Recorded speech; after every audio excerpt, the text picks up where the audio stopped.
Hi, welcome to Academic Market Insights. I am Dr. Russell Rhoads, and I am joined by Dr. Larissa Adamiec. On a weekly basis, what we're doing is we're going to discuss some things that are going on in the real world with respect to the financial markets and how we talk about those in the classroom. And we're kind of excited about, not that we're not, it's not that we're not always excited, but I think we're kind of excited about the two topics that we get to talk about today. Dr. A is going to start off with talking about carry trades, and then I'm going to take over. And I guess that kind of like it looks like I'm in a disaster recovery shelter right now. I'm actually in a hotel room, but it kind of but that gels with. I'm going to talk about catastrophe bonds that insurance companies utilize to help offset the risks of things like hurricanes, which we've had a couple of in Florida as of this taping. So with that, I'm going to hand it over to Dr. A, and she's going to run through the carry trade, and I might chime in a couple of times. Excellent. Good morning, everybody, or afternoon or evening, depending on when you are watching. Okay, we're going to jump into the carry trade. It is a topic that is definitely near and dear to my heart. One of the things that I like to talk about with my students, particularly my undergrad students, when you first think about the financial markets, you think about the stock market. And the stock market is just such a tiny, tiny piece of the entire markets. And really, the FX market is by far the largest. And it's primarily because of all of the international trade that we have. So every time any transaction happens internationally, and this could be even another sovereign nation buying our debt, our treasury bills, all of that has to hit the FX market first so that you translate your currency. So when we think about the carry trade, we're going to think about it in terms of foreign exchange, but really carry means holding an asset from one period to the next and the associated cost with those. So in the futures markets, we might think of actual storage of the asset, the underlying commodity. We're going to be talking about it in the context of currencies for this section, but I did want to make sure that we understand. So every time we think about Costco purchasing products from one nation to another, they're going to actually hit the FX market. So their exposure to foreign currency risk is also something that they have to account for from a corporate standpoint. And that's one of the reasons why corporations interact with the financial markets. Okay, so the carry trade is unique in that there are two aspects for how a trader is going to generate those returns. The first is the interest rate differential, which is the spread or difference in prices for the interest rate for your domestic country versus your foreign currency.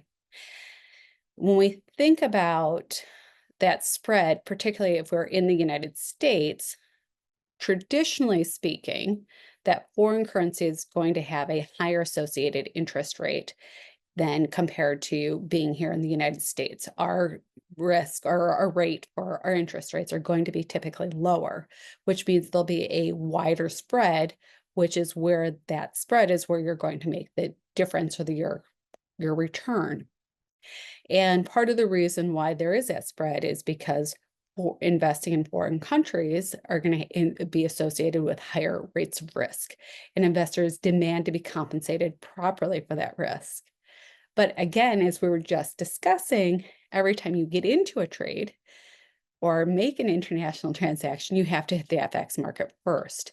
So not only are you going to hopefully generate the interest rate differential, that spread, but you're also going to get the appreciation of your domestic currency. So we've got the interest rate spread and the domestic currency appreciation.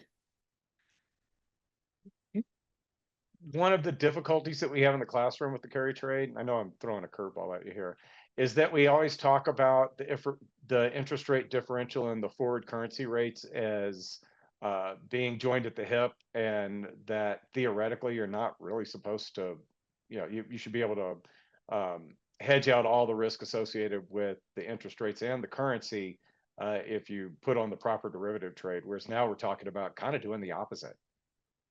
Yeah, and it's especially from a retail side of this, it's putting on the carry trade is actually very difficult for retail traders. So you talked about being in the forward market. We would theoretically love to use spot prices for all of these interest rates, but to actually, and that's why you see, you look, if you're looking over here, these are actually spot prices, and that's for your currency, but you would, and these are your interest rates, but you notice that we don't have a timestamp to it. So when we think about a forward product, you're going to be thinking about the 3-month forward or the 6-month forward or whatever forward product you're thinking about. And then from a trading standpoint, you want to make sure that the product you're getting into is liquid enough for you to be able to reverse the trade. And that again gets back to your point of the idea that you can properly get into a proper hedge to protect against that downside risk. You also need to consider things like that liquidity. And we found in our research that the 3-month forward rate was by far the most liquid.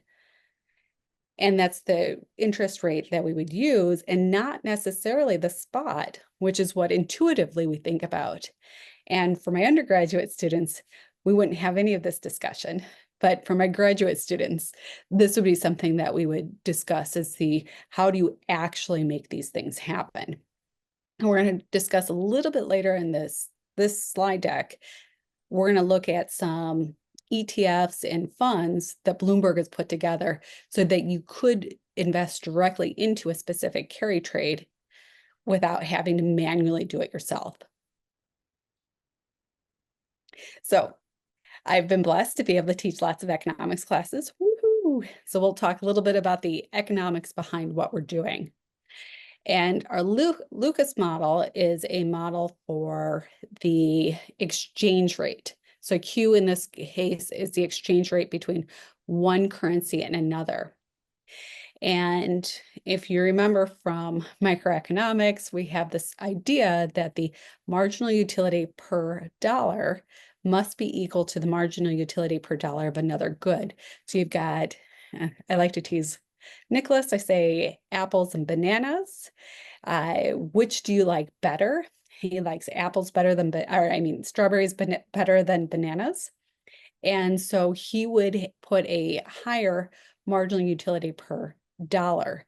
To make those equal, we would have to reduce the price of bananas so to the point where the bananas are so cheap that he might be willing to switch from strawberries to bananas. That same principle then applies to our interest rates. So it's the marginal utility of one currency versus the marginal utility of another currency. And that's something that's difficult initially to wrap your brain around, is the idea that the underlying currency is a commodity that we're actually going to get satisfaction out. One of the questions I like to ask my undergraduate students is, I said, imagine that I went to Poland and for breakfast, I could buy a mimosa for 5 zloty. And at the time, the ratio between zloty and dollars was $1 for every 5 zloty. Then the trick question is, how many mimosas did I have with breakfast? Because at $1 a mimosa, my dollar was very strong. So I got a lot of utility out of my American dollars relative to being in Poland spending zloty. And the answer was 2. I had 2 mimosas with breakfast. So, but it's yes, 2. Well, I had 2 mimosas, spent 2 US dollars. And the idea that you're generating utility from your dollars, just like you do from any other asset. We're also going to talk a little bit about how prices need to be in alignment with each other. And this is where the idea of that carry comes in. So if we've got 2 countries, we've got the same good in each country, those prices should be in line with each other with respect to the cost of carry. So for example, if I have to travel with a good from one country to another, that cost of carrying the product from one country to another should be embedded into that law of one price. And let's say we have a Michael Jordan bag. Yes, that's Michael Jordan. And we have in one market, let's say here in the US, let's say it costs $30. And let's say that in Canada, it only costs 20 US dollars. Assuming that it doesn't cost $10 to carry it from the US to Canada, there would be an arbitrage opportunity. And people then would come in and take advantage of this price discrepancy by either buying or selling more of those goods in the cheap market and selling in the expensive market. And this will happen until the point where those two prices then are forced into alignment. We have that equilibrium. So we have equilibrium of our prices. And when we think about price as a proxy for our interest rate, then we have a better understanding for what the true equilibrium value for our currency price is. And this is just another way of looking at it, where Y is the aggregate demand for the entire country. And we've got interest rates, we've got our supply and our monetary. And these two must be in line with each other. And this is what helps establish the interest rates globally. So what makes the carry trade fun? And the idea is that in the long run, prices should be stabilized because of that interest rate parity. And this comes back from the Lucas model, this comes back from the law of one price, that those prices should be forced into equilibrium. And if they're in equilibrium, then there shouldn't be any arbitrage opportunities. There shouldn't be any discrepancy with prices, which means our long run mean for returns of the carry trade should be 0, and our variance should be about 1. Now, the gentleman that I studied under when I was getting my doctorate, he wrote a paper that disproved interest rate parity. He said in the short run that there are discrepancies. So that was John Wilson, Dr. John Wilson. And he said in the short run that the interest rate parity, the mean isn't 0. And this is where profitability comes in or can come in for people involved with the carry trade. And our variance isn't going to be 1. And again, the two sources of additional profits will come from the interest rate differential and the currency appreciation. And we spoke earlier about the challenges of investing directly and create, especially as a retail trader, of getting directly involved with a carry trade. What can be done as opposed to that is getting into one of these indexes. And this is something that Dr. Rhoads and I are right now exploring, is we're taking a look at some of these carry trade indexes and trying to get a better understanding of, was there a breakdown of the carry trade? Because I think it was a couple of weeks ago that there was a major issue with the carry trade where the returns were very positive for a long time and then fell out.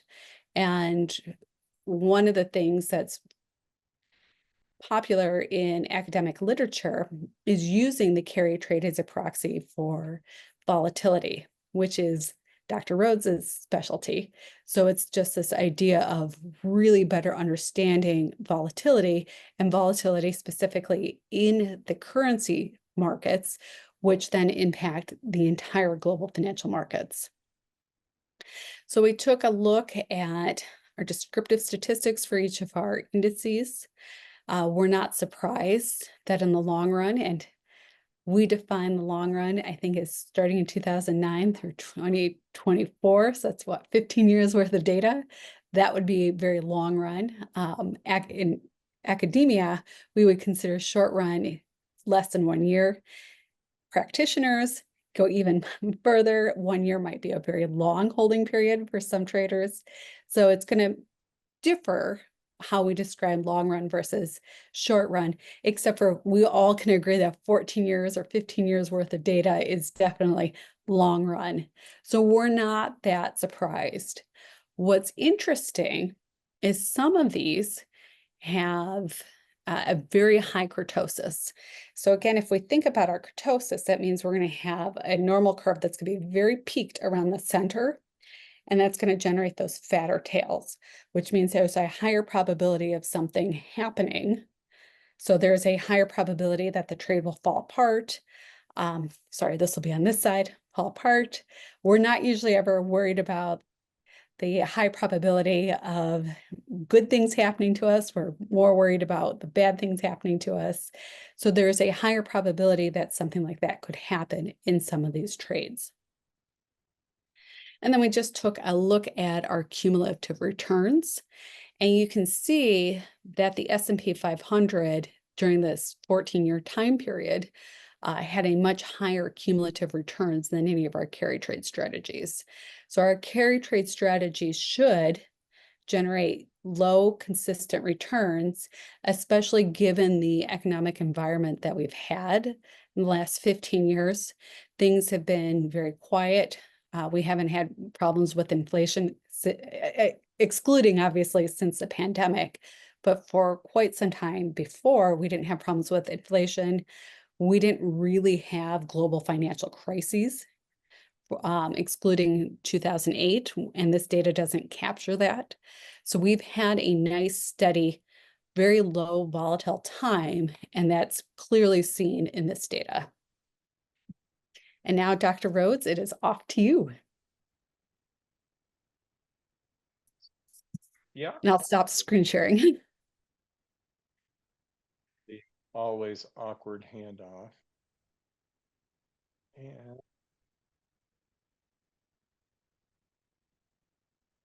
there we go. Everything look good down your end? Looks good on my end? Looks good. And we move forward. All right, catastrophe bonds. A catastrophe bond is what it sounds like. It's a bond that pays off. It pays out some of the principal actually in the instance of some sort of catastrophe. Now, cat bonds work, and that's the industry term. I'm at an industry conference right now, actually, and I'll mention this a couple more times. Ended up at a table with the majority of people being from insurance companies last night. So, and some of them didn't know anything about cat bonds. We had a very vigorous discussion about cat bonds. They were created in 1997. I think Hurricane Andrew was late 80s, early 90s. And that was kind of the catalyst behind the creation of catastrophe bonds. They allow insurance companies, and they're often created by an insurance company who creates a separate special purpose vehicle in order to facilitate these bonds, find investors in the bonds, manage the investments in the bonds, and basically they're kind of like the intermediary for everybody that's involved in the catastrophe bonds. The increased frequency of weather events, which we definitely just had two pretty major hurricanes hit the Southeast. One of them caused some massive flooding in Tennessee and the Carolinas. The other one it caused a lot of damage, but it took a right just before it hit Tampa, and by doing that, it actually avoided being causing a lot more damage. Now, the payout will occur based on some predefined disaster risk, and it can be the dollar amount of damage. I'm not sure what the official estimate of the dollar amount of damage would be. Maybe it's FEMA coming in and saying, it's $50 million. Well, if that number is hit, maybe that was the trigger point for some of the principal to be paid out of the catastrophe bond. That would be the figure that was significant to them. There's an instance where Jamaica recently had some catastrophe bonds that were issued by the World Bank, and Jamaica got hit by a hurricane, got decimated by a hurricane. And the rule behind the catastrophe bond was that the barometric pressure inside the hurricane had to be at a certain level as it passed over Jamaica for them to pay out. And even though there were millions and millions, tens of millions of dollars in damage, because the storm didn't reach that barometric pressure that was spelled out in the contract, they did not get any money to help with the recovery efforts. So you got to be very, and again, it could be the dollar amount of damage.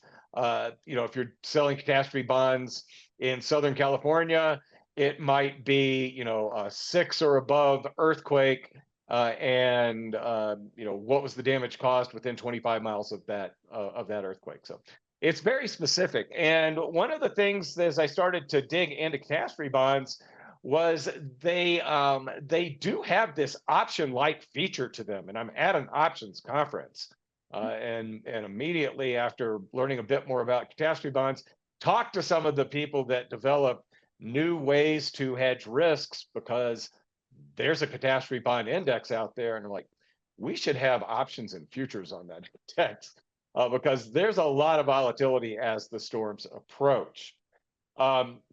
The special purpose vehicle, as I mentioned, is created to manage that bond, to manage all of the payouts and pay-ins, I guess, with respect to the entities involved in this.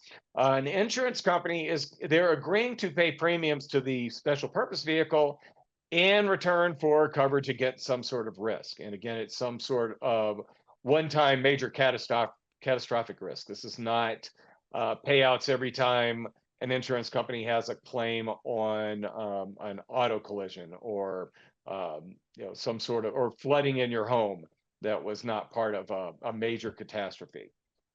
And so investors in these catastrophe bonds, they receive coupon payments. The coupon payments are higher than comparable bonds that don't have the catastrophe component to them. So that's what makes them attractive to investors.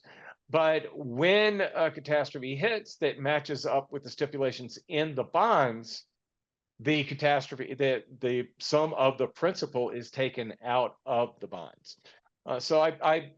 These things are so much like swaps when you start to look at all the components of them.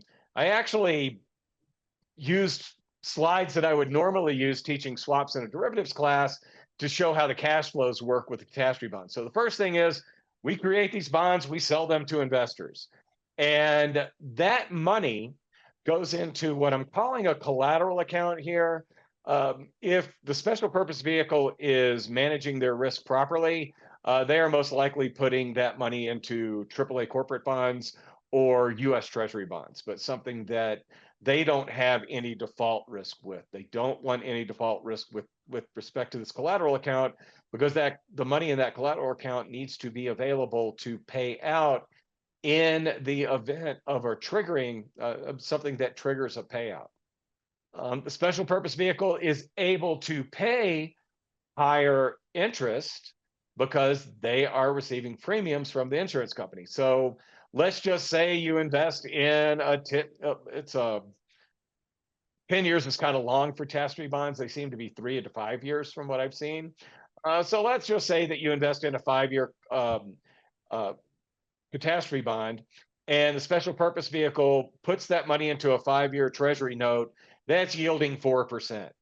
Well, the insurance company may pay 3% a year in premiums, so the special purpose vehicle is able to pay out coupons that are, let's say, I said 3% in premiums, 4% from the collateral account. Well, maybe they're paying 6% out in coupons and keeping that 0.5% for themselves. Mm-hmm. Good for them. In the case of a trigger event or an instance where some of the collateral needs to be paid out, that's going to come from the collateral account, and that's going to go to the insurance company. And one of my first misperceptions about catastrophe bonds, I'd only heard the name, I'd read about them every once in a while, but my impression was that when a catastrophe hit, that all the principal got paid out. That's not the case. And some of the guys, the people from insurance industry that I was sitting with were more on the annuity side, so they really weren't involved in this business. But some of them shared that impression before we started talking about these. So professionals actually had that impression as well, made me feel better about my misperception. What may happen is 10 or 20% of the collateral will get paid out based on certain events occurring over the next 3 to 5 years. And therefore, there will still be collateral left in that account if there are some payouts. But when you get your principal back at the end of the life of the bond, it's going to be reduced. And that's the risk that's the extra risk that you're taking on as an investor. And that is the extra risk that you're getting compensated for through a higher interest rate or through a higher coupon payments. Do you have time for questions, Dr. I Rhoads? do have time for questions. I So looked one of over. the I know you I were taking notes and writing down your questions. I was they're right here. Okay. One of the things that I thought was interesting is you had commented because you're at a derivatives conference or options conference, you said that because there's a lot of volatility in the catastrophe bonds, that would be a good reason for creating options around that. Could you describe why that would be in a little more detail? The legitimate use, and this is the legitimate use of derivatives, and we always a lot of, especially students that want to get involved in the derivative industry are watching shows like Billions and want to live that lifestyle and think that's what the derivative market is all about. That's not what the derivative market's all about. It's offsetting risks. So let's just say you're an insurance company and you have exposure to a wide variety of catastrophes. Well, if you have an index that is based on the performance of the 340 or so catastrophe bonds that are outstanding right now, and which only dropped 1% around Hurricane Milton. That's Okay. not true for one of the bonds. We can talk about that bond trade in just a sec. But that index dropped on a week over week basis about 1% or so based on Hurricane Milton. And that's just because not all of those catastrophe bonds had exposure directly to Hurricane Milton. Hmm. And if you're a large insurance company, you may have small exposure to Hurricane Milton. You may have small exposure to potential flooding in parts of the country. You may have exposure to earthquakes in California. I don't know if there's any kind of winter weather ones, but maybe there's a winter weather one as well, which would affect us in Chicago. Mhm. So if you have an index that is based on catastrophic risks all over the world, it would be a good hedging vehicle for very large entities as opposed to investing in individual catastrophe bonds. Right. And you might, and then that instance where you have a catastrophe, but it doesn't quite pay out the way that you thought it would, some of the performance in the index may help you out as well. So just the diversification benefits that you could get through an index from a catastrophe index. If you and of course I part of my background was working for one of the exchanges, so I always think like an exchange every once in a while. You've got a catastrophe index. You've got people talking about your index on CNBC every time a hurricane's coming. Right. You know what I mean? There's so many Exposure. outside benefits to this, and I've already started talking to one of the exchanges about it Good. less than 24 hours after having the idea pop in my mind. Getting So just being able to have the ability to hedge those risks, and when you have, and that's what you need for a successful derivatives market, a risk that needs to be offset Hmm. and a risk that is quantifiable. So by creating the index, you've got the quantifiable part of it, and then you could have futures contracts based on that index and options as well, and that would just create a whole new suite of risk management tools for insurance companies. It's great. And if since we're talking about the creation of such an exchange, how would people then go about modeling that principal risk? Because from the way my brain, it's more asset valuation, my brain is thinking, well, how do you value that principal given that there's so much fluctuation in how much principal you're going to receive at that end. So when you think about a vanilla bond, you're going to get those coupon payments, and then you get, if it's a AAA bond, you should get the entire amount back. There's obviously some probability that you might not get all of it back with a junk bond, but even in that market, you're still somewhat reasonable that you're going to get all of that back. But it sounds like with these catastrophe bonds that there is a shift, or not quite the same approach to valuing that principal amount. That would approach, well, first off, whenever you're approaching trading, and now I'm thinking about it from a speculative standpoint, whenever you're approaching trading, you want to have an opinion that it doesn't have to be significantly different, but is pretty different than the overall market.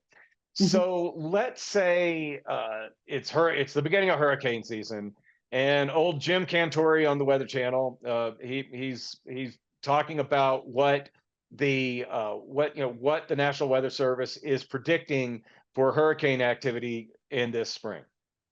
And let's say you're an independent meteorologist and you're like, you're a what?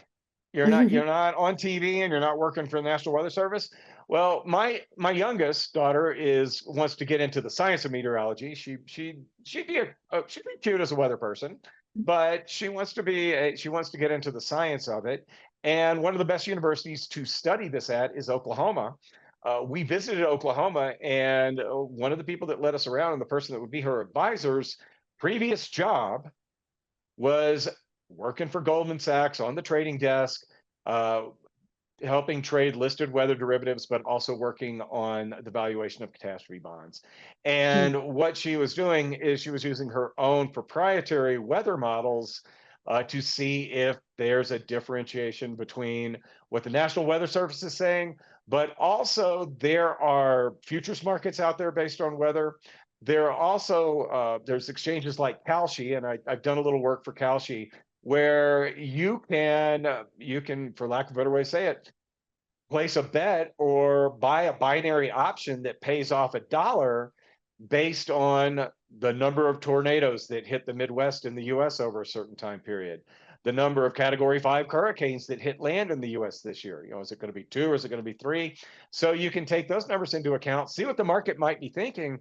And if you wanted to speculate with cat bonds, you would, if your opinion is different, if you think it's going to be a more violent, uh, you know, hurricane season, you might want to buy some protection that's normally for insurance companies, and vice versa. If you are on the other side of that one, and maybe you want to create a catastrophe bond, you could do something like that as well, where you're able to maybe get people in for something that you don't think you're going to have to pay out the full any part of the principal, at least over the near term. So I think you have to incorporate the weather prediction models and then take the odds of different things happening and what the financial outcomes will be. And when you do that, you can properly value a cat bond. Now, I mentioned a trade. As old Milton was heading up to hit Tampa, which Tampa hasn't been directly hit in 100 years. If it had been hit, some catastrophe bonds really would have had to pay off. But the fact that the eye didn't directly hit urban center, the payout is going to be much less. Someone bailed out of all of their catastrophe bonds at 67 cents on the dollar a few days before. And I think that trade is what caused the overall index to drop by 1%. Okay. Shortly after Milton missed Tampa, I think those bonds were back up to about 90 cents on the dollar. And it's interesting that you said very specifically that the eye of the storm has to hit Milton for it to pay off. It's a very, very specific, targeted. So it does sound a little bit like either a binary or a knock-in or a knockout option on top of it. And so there's just different modeling techniques then for that par or principal value. We talked about the knockout option thing when we were doing a bit of the prep yesterday, and that was in the back of my mind. And the way that I think I think the knockout option is great, but when the knockout option occurs, you get a payout and you're done. I Yep. actually think it might be the way to think of it is, let's say the maximum payout is 10% of principal on a certain event. Um, it's like 10 knockout options. Mm. You see what Yeah, yeah. and I think both of us are still in the back of our minds trying to formulate what's the best way to model these. So Right. maybe, and you'll see there's an entity every year, and they just did the trade. Every year they buy out of the money calls. They buy about 400 out of the money calls expiring in January, February, March, all the way through August, use on natural gas. Okay. They do, and they buy their cheap calls. They do it every fall. I just happen to see the trade. I think they bought the 8 strike calls this year. Last year they bought the 6 strike calls. And there's not a whole lot of premium to them, but I think they're hedging some sort of geopolitical risk or supply disruption or whatever. And I think the catastrophe bond could be kind of the same thing. Now you don't have the uniform 1 month, like that, because we've got hurricane season and are kind of fixated on the hurricane part. You could have, earthquake catastrophe bonds that you could think, let's say it's a 10-year one, just to make it simple. And you could think of each year as maybe you would only get one a year based on history. Well, you could think of it as 10 separate knockout options. Well, and And this maybe gets back, once you get past the first year, you at least know for certain that you're going to get that 10% of principal back.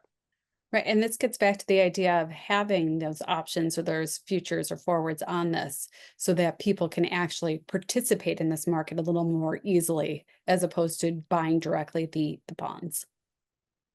Would assume that if I were an investor in catastrophe bonds, that I would be looking at CME Group's weather derivatives, Mm, and instead of panicking out of, and I really feel bad picking on whatever entity did this, but whoever sold the bonds at 67, I'm sure it's a nice lesson learned there. yeah. But and one of the things that you want to do when you try to regroup from bad trades, and I personally have talked hundreds of times on podcasts and stuff about mistakes I've made and what I've learned from them. I think that's the best thing you can do as a trader or a risk manager.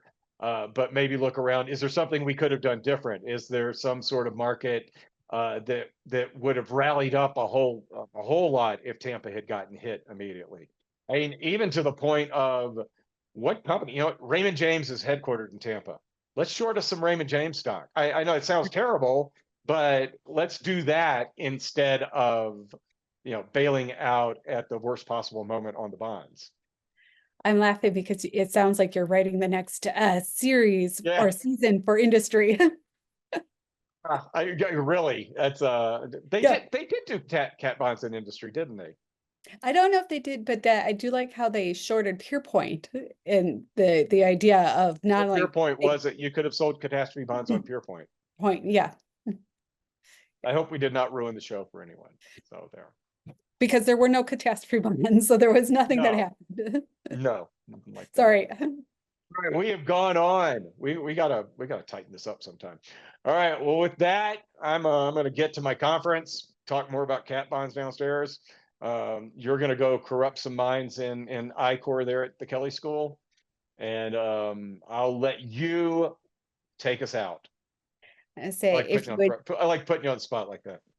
but thank you so much, Dr. Rhoads. Enjoy your conference. But if you like today's content, please hit like and please subscribe. We are very open to topics, anything you want to hear about. We are doing this for you. We enjoy doing it. It's fun, but we're really, whatever you'd like to hear about. We're very interested in timely topics and a little more esoteric topics that we might not necessarily cover in the classroom, but would like to. So with that, thank you so much for joining us.